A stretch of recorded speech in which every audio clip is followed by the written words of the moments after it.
I'm Stephanie Wilson, and you're listening to Freedom Over Fascism.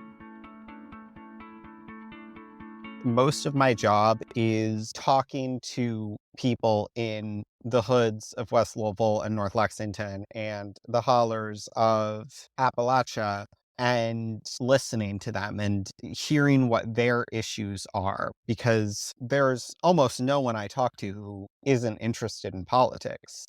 But there are a lot of people I talk to who wouldn't label that as being interested in politics. I hear a lot of people talking about police funding, about how there's a housing crisis in Lexington, about how jobs are leaving Appalachia, things like that, that really bother them in their day-to-day lives. And they're frustrated that politics isn't a way to solve those issues because the politicians who are in power don't care about their issues or don't show that they care. Hi, friends. Welcome back to Freedom Over Fascism. A couple of months ago, I spoke with Mason Kalinsky, a trans activist and community organizer in Kentucky.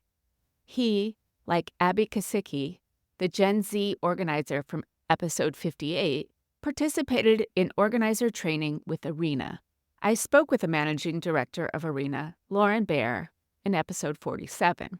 Arena's goal is to train organizers and campaign staffers and give them tools to wage successful community or candidate campaigns.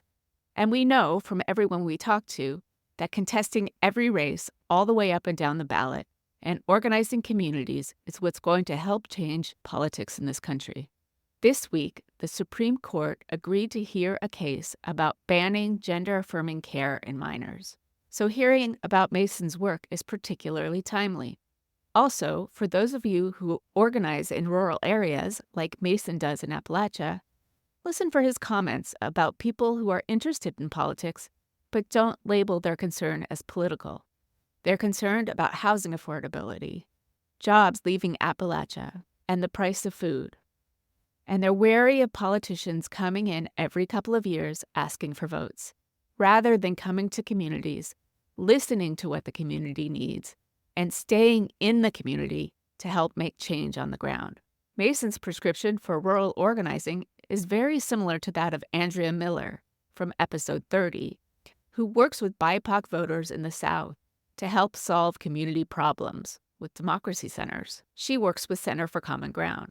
I hope you, our activist listeners, hear ideas that inspire you and find people to connect with here on this podcast. Please email me at sgwilson@gmail.com if you'd like an introduction to other organizers doing similar things in different areas of the country. And now it's time for me to ask you to subscribe to the podcast with either a free or paid subscription at www.freedomoverfascism.us or wherever you listen. I've even created a one-time donation button if you'd like to support the pod but can't commit to a subscription. Without further ado, here's my conversation with Mason. Mason Kalinsky, welcome to Freedom Over Fascism. Thank you so much. I'm very excited to be here. Do you mind introducing yourself and talking about what it is that you're doing and where you're doing it and letting us know how that's going? Yeah, absolutely. So I am an organizer in Kentucky, specifically Lexington, Kentucky. I am doing a lot of trans activism and I am doing community organizing as a organizing director with Hood to the Holler. Tell us about how it's going. It's going very well. I'm very excited to get to do the work that I'm doing. A lot of what we're doing with Hood to the Holler is like direct community organizing, working with communities, talking to people who aren't politically involved, which is uh like a dream come true. I love it. I think that a lot of times we talk to ourselves. So you said you're doing a lot of trans activism. Can you tell me how your activism is going? How does it feel that your reception is? So my activism with the trans stuff started 2 years ago when Kentucky passed a bill that would prevent trans girls from playing sports in girls' teams. And it was a ban that only affected one person. There was one Mhm. student who is no longer allowed to play field hockey because of this bill. It was a big mess, all to prevent one girl from playing field hockey. And then last year in Kentucky, we had a nightmare onslaught of bills that affected the LGBTQ community, especially trans people.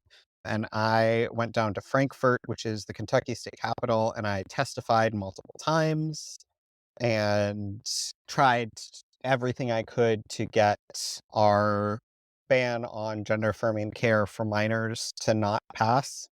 Unfortunately, it did pass, along with restriction on what school districts, like saying that teachers are allowed to misgender students, and partially a don't say gay bill that would prevent teachers from discussing sexual orientation in schools.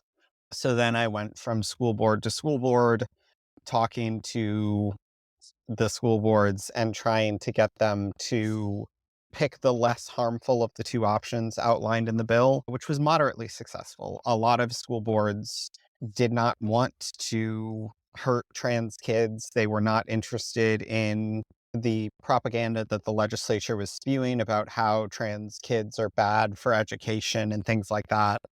And a lot of them had bigger priorities than taking away trans rights in schools. So you're finding at the more local level, more people are interested in solving actual problems and not creating problems for kids. Is that a fair statement? Yes, that is correct. This is an episode about how activists and candidates and staffers get trained and learn how to do ground organizing and messaging, and we spoke with Lauren Bear about Arena. Can you tell me about your experience with Arena and whether or how it helped your career? Yeah, I've been involved in politics for nearly 10 years. 2 years ago, an organization I was with called the Fairness Campaign sponsored me to go to Arena as an organizer. They have different tracks that you can go through, so you're only getting the information that is relevant to you. You're not getting a fire hose of information. And I went to the organizer track where I learned a lot about how to communicate with voters and how to door knock and things like that. I was going door to door and talking with voters. This last year, I went to another course in the Arena Academy. I realized that the only way for the people who are currently in power to recognize that trans people deserve to exist and deserve to have rights is if they see us as their equals, if they see us as politicians, if they see us as powerful. Mhm. So I decided to make it my commitment to help get trans people elected to state and local politics in Kentucky. And to that end, I went to arena training on my own to become a campaign manager. And I am currently running a campaign for the first trans person to be elected to city council in Kentucky. My candidate's name is Emma Curtis. She is running for Lexington City Council. And I'm also helping another candidate who is running for Radcliffe City Council, which is a smaller town in Kentucky outside Louisville. Wow, that's a really exciting shift for you. What would you say was the most important thing that you learned from Arena? Yeah, I think the most important thing that I learned, they do an activity at the end of the trainings called Arena Cup, where you really sit and like go through the whole campaign in a mock campaign. And it Mhm. really gives you a picture of what running a campaign looks like. And I find myself going back to old arena documents to say, oh, yeah, next I do this. Next I do this. Yeah, it was incredibly helpful. I'm curious, at the beginning, you said that you are working with people who have been completely uninvolved in politics. Can you tell us what that's like? Yeah. So my day job is not being a campaign manager. That's just something I do for fun on the side.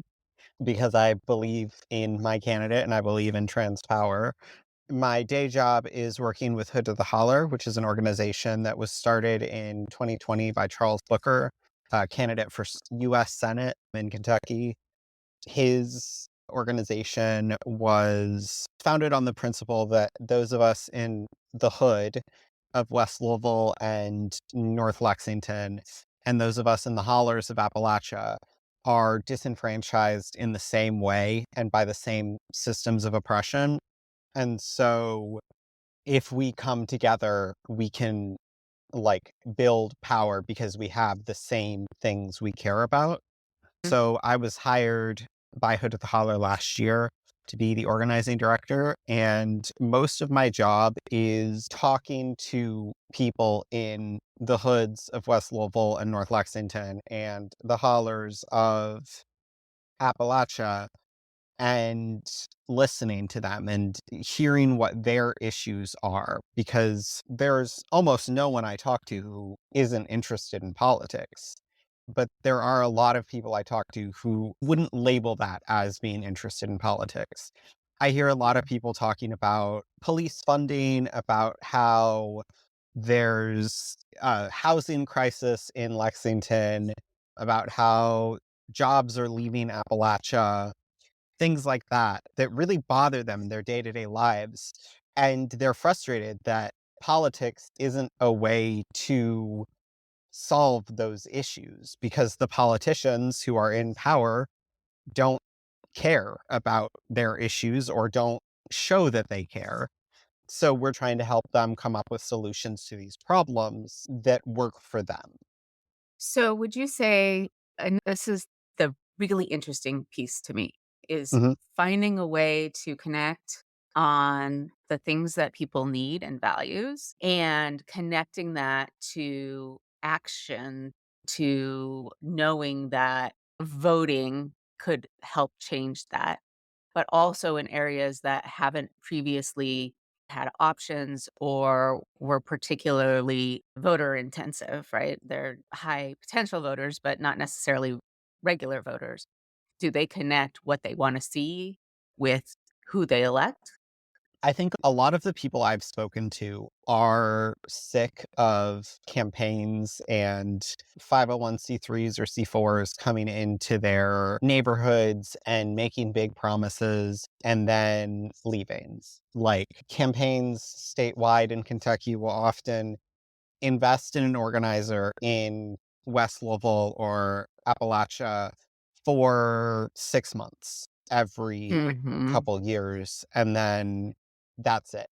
They don't see the benefits. They don't see the politician caring about them or making any changes that affect them.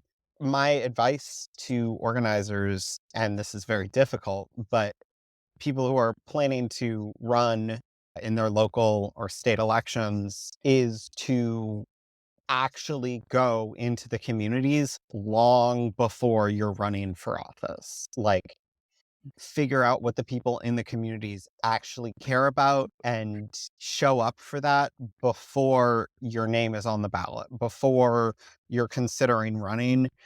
Because a lot of the people I work with and I talk to are sick of being told, "Oh, by the way, vote for this candidate," Right. and then not seeing any change in their lives.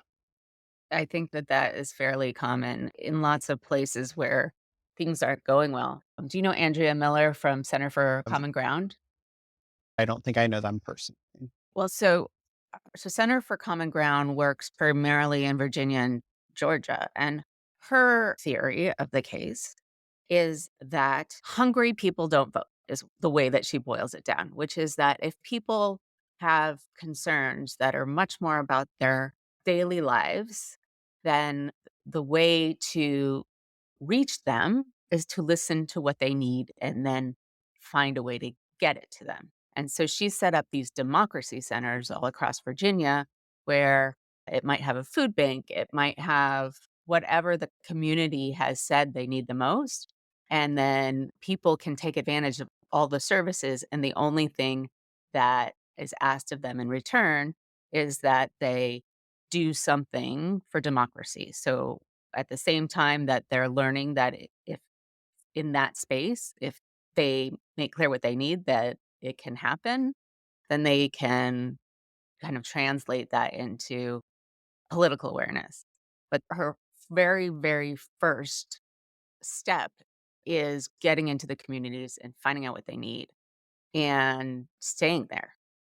And that's one of the things that I talk a lot about on this podcast is the notion of building power in places like Kentucky and Indiana and parts of Virginia and through all the South. It's long term and it's infrastructure. It's not like let's go in for a campaign every 2 years for a month and a half, right? Mhm.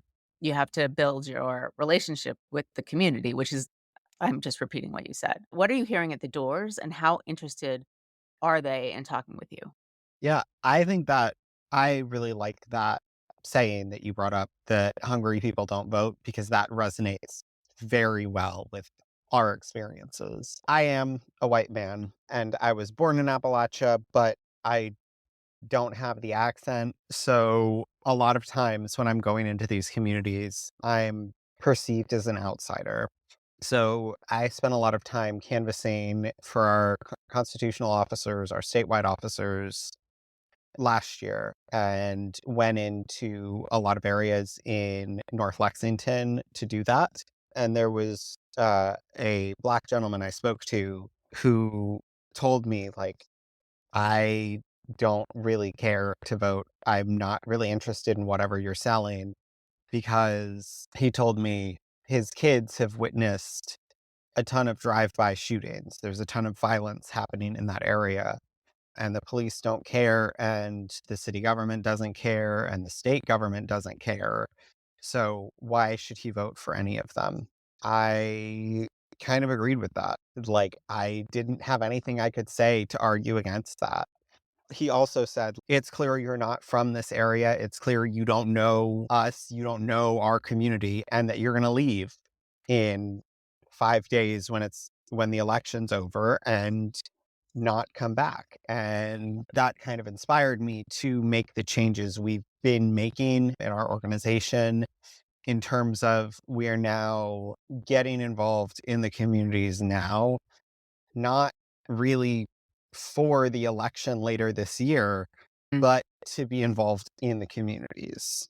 So if people are seeing you there the whole time and connecting with you on a values level, that's how you start building the relationship that could take years to develop, which I I just think people think that states like Kentucky, and I did a lot of work in Indiana, that they either are not worth investing in because they're not gonna flip right away, Mhm, but also not investing in a way that would make it possible to make progress, but not this cycle or the next cycle or the one after that.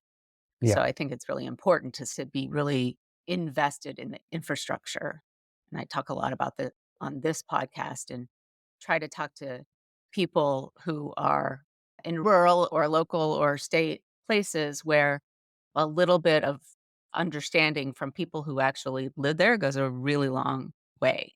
mhm, Aaron Reed, when quoting Zoe Zephyr, said, "Find the room where you have the loudest or the most effective voice and use it there."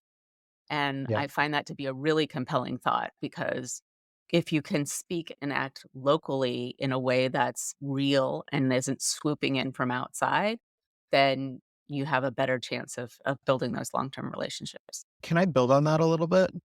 I would add to it, not only that, but if there's a room you want to be in, find the person who's in that room, whose voice carries the loudest, and work with them. That's something Hood to the Holler has Yes. prioritized is we we spent 79% of our budget last year on paying people, and the people we paid were Yes. from the communities that we're working in. So we're not hiring people from out of state to come into these areas. We're looking at the people who are community leaders already, who are established in the community already, and Mm. paying them to do the work that they're doing, to use the Mhm. skills they've been using to talk to people and build these connections and establish trust.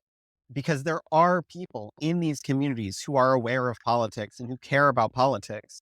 And it's very frustrating for them to see campaigns and candidates hire from outside of their communities to try and come in and talk to them without putting any investment into the actual community itself. Absolutely. I talked with the CEO of Civitech, Jeremy Smith. One of the things he thinks that the Democratic Party and the progressive movement need to do a much better job of is not expecting people to volunteer and run them ragged and then bring in people from outside and pay them, but to pay the local people as organizers and not expect them to do it for free and wear them out.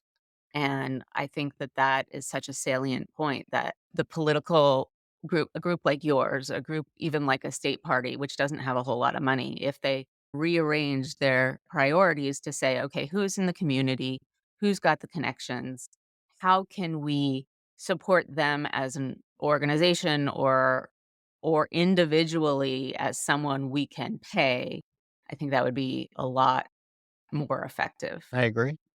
Our organization is Hood to the Holler. It is at Hood to the Holler on Twitter, Instagram, Facebook is just Hood to the Holler, or you can find us at hoodtotheholler.org. What we could use the most is funding. Obviously, we are paying people to do this work. So if you happen to Mhm. have a bunch of money and would like to donate it, we'd love to have it. If you live in Kentucky, we would love even more to be able to pay you if you're interested to do this organizing, pay or train, however we can help. And you should reach out to us. And if you're not in Kentucky, you should try and do what we're doing and talk to people in your community and organize your little community instead of focusing on the state or national level. I think that is so important. I mean, the national election is crucial, but you can build a lot of support for that by starting locally and at the state level. So I appreciate you saying that. And I want to Mhm. thank you for coming on. And I want to remind our listeners to go back and listen to Andrea Miller for Center for Common Ground for more details about this approach because she has a lot to say as well. So thank you, Mason. Absolutely. Thank you for having me. Thank you for listening to Freedom Over Fascism. Please leave a rating or review wherever you listen. And if you can, please subscribe at www.freedomoverfascism.us.